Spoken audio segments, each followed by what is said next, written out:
What if you lost everything in one day? Your house, your car, your job, all your money, even your health? How would you feel? Angry? Hopeless?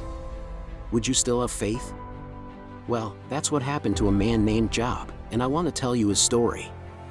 He was a man of integrity, righteous and blameless, greatly blessed with a big family, great wealth, and high honor.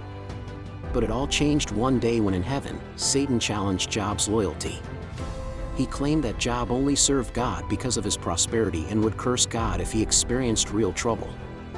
So God permitted Job to be tested, but not destroyed, and allowed Satan to take away his possessions and even his family, but not his life. And tragedy struck. In a single day, Job lost his children and all of his wealth. To top it off, he developed painful sores that made him miserable. But through it all, he refused to curse God. One day, Job's wife urged him to give up. She said, "Curse God and die," but Job answered with unwavering faith, "Shall we accept good from God and not trouble?" In other words, if God can take away everything, how can we still trust him? Well, soon his 3 friends came to comfort him, but instead they accused him of secret sin, saying that if he was righteous, God would restore his fortunes. Clearly, they didn't understand what had happened. And Job cried out in pain, "Why do the righteous suffer? What do I have to do to experience God's justice?" But still, he held on to his faith.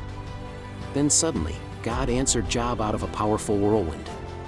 He reminded Job of his wisdom, power, and sovereignty over creation, asking, "Who is this that obscures my plans?"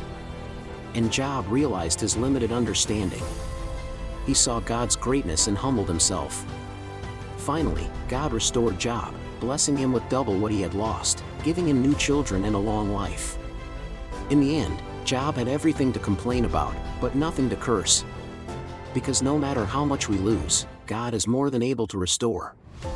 The story of Job teaches us that faith is not about what we have, but about who we trust. And God is faithful even through suffering. And in the end, he restores. Until next time, remember, God loves you.